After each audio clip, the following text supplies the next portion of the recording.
Good morning दोस्तों, स्वागत है आपका पहल क्लासेस के यूट्यूब चैनल पे। आज हम बात करेंगे दोस्तों 17 सितंबर के डेली करंट अफेयर्स के बारे में।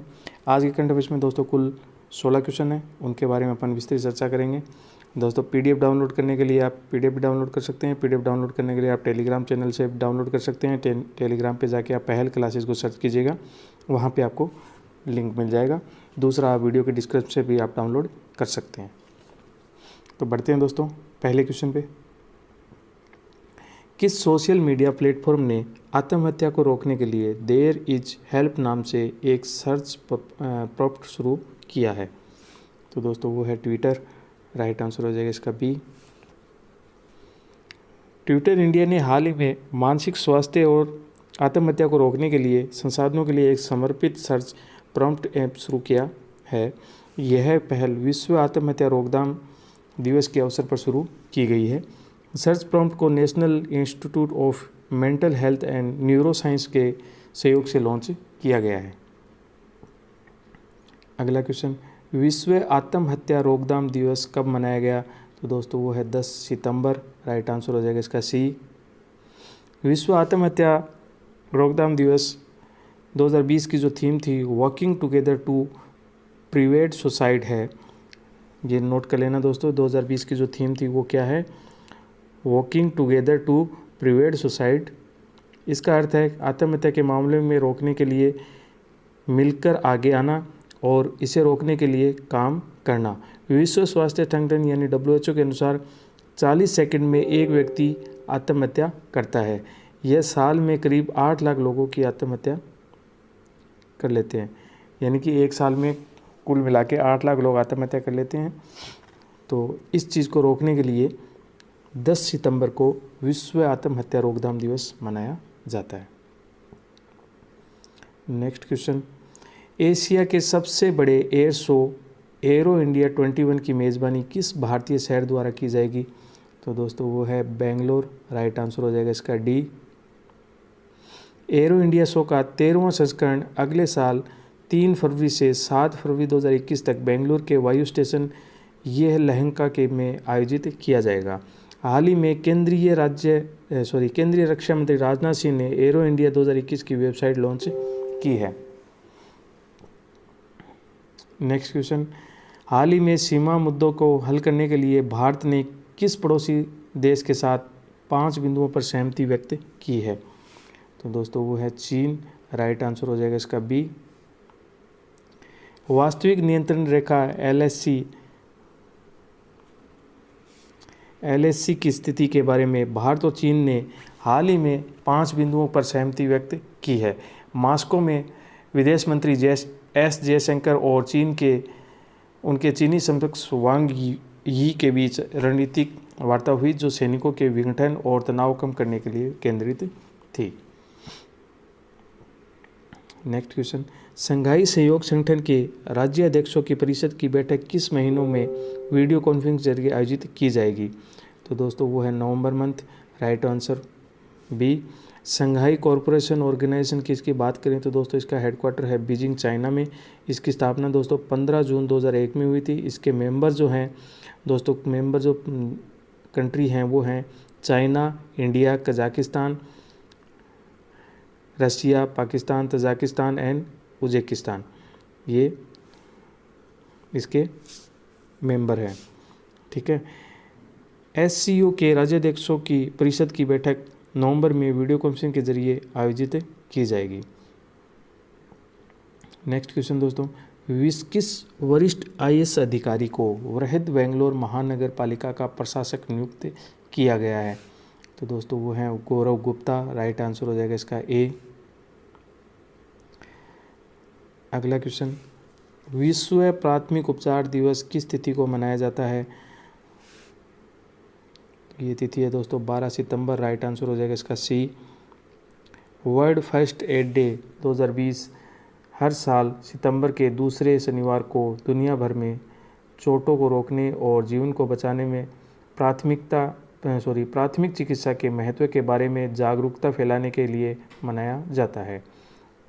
इस वर्ष 12 सितंबर को विश्व प्राथमिक उपचार दिवस मनाया जा रहा है। इस दिन की शुरुआत 2000 में international federation of red cross society द्वारा की गई थी। नेक्स्ट क्वेश्चन, हाल ही में किस ब्रिटिश एक्ट्रेस का निधन हो गया जिन्होंने गेम ऑफ थ्रोन्स सीरीज में ओलेना टाइट्रेल की भूमिका में लोकप्रियता हासिल की थी? तो दोस्तों वो है Dame Diana Rigg. Right answer ए।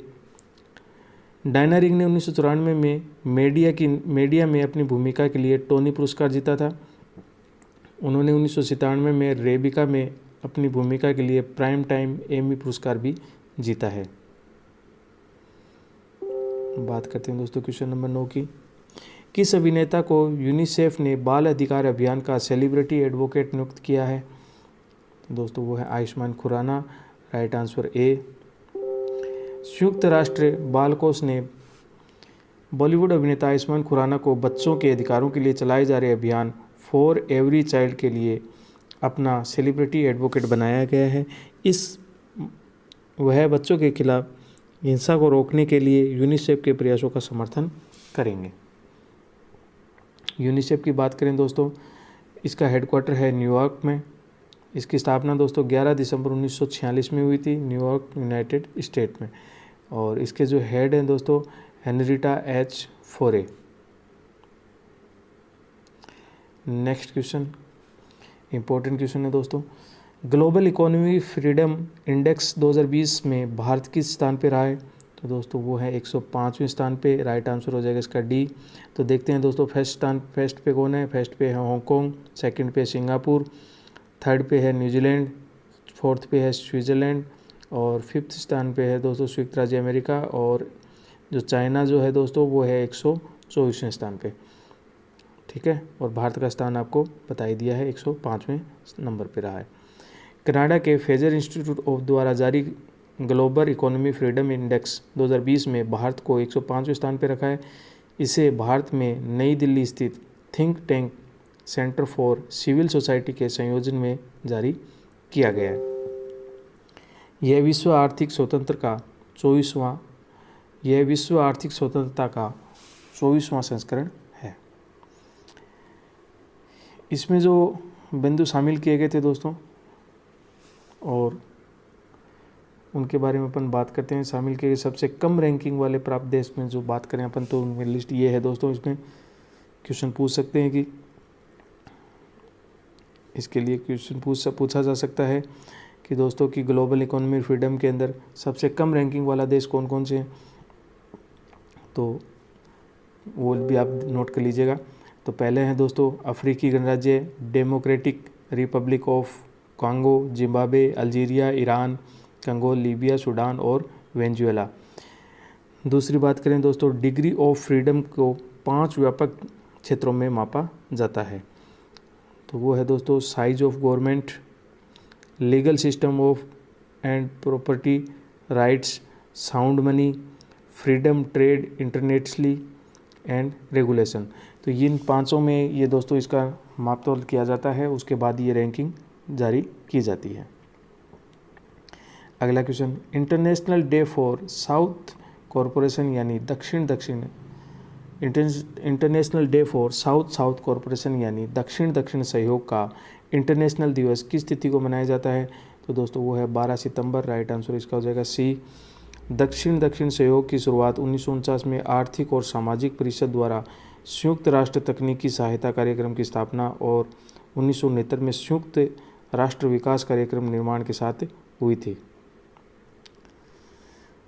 अगला क्वेश्चन, किस राज्य सरकार द्वारा भारत के सबसे बड़ा पिगरी मिशन लॉन्च किया है? किस राज्य सरकार द्वारा भारत के सबसे बड़े पिगरी मिशन लॉन्च किया है? तो दोस्तों वो राज्य सरकार है मेघालय।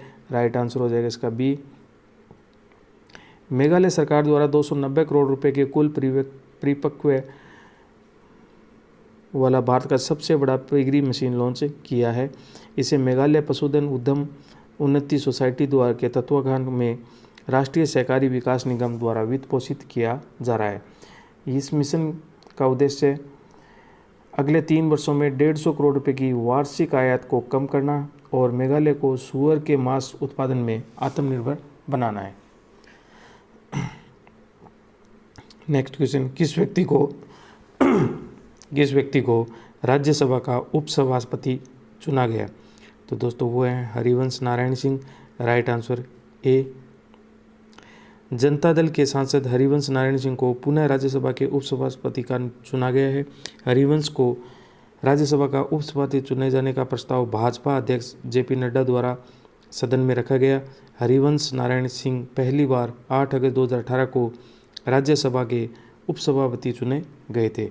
राज्यसभा के सदस्य के रूप में उनका कार्यकाल अप्रैल 2020 से शुरू हो गया था।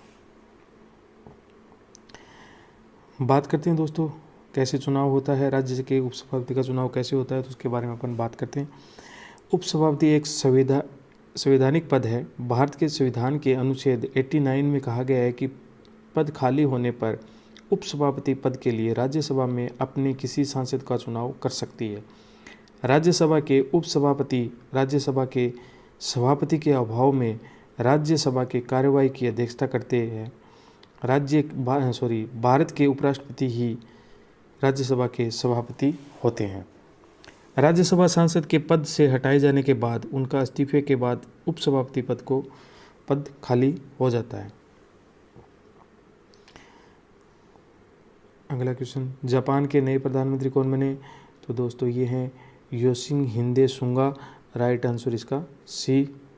जापान के मुख्य कैबिनेट सचिव योशिहिदे सुगा को देश के सत्तारूढ़ पार्टी लिबरल डेमोक्रेटिक पार्टी के नए प्रमुख और जापान के नए प्रधानमंत्री पद के लिए चुना गया है। और किसके स्थान पे इनसे पहले जो प्रधानमंत्री थे वो थे शिंजो आबे। इनके स्थान पे इनको रिप्लेस हुए हैं।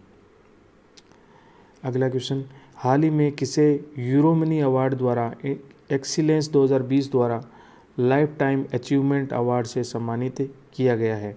तो दोस्तों वो हैं आदित्य पुरी। राइट आंसर हो जाएगा इसका बी। HDFC बैंक के प्रमुख निदेशक आदित्य पुरी को भारत में एक विश्व स्तरीय बैंक के निर्माण के उनके कौशल के लिए सम्मानित किया गया।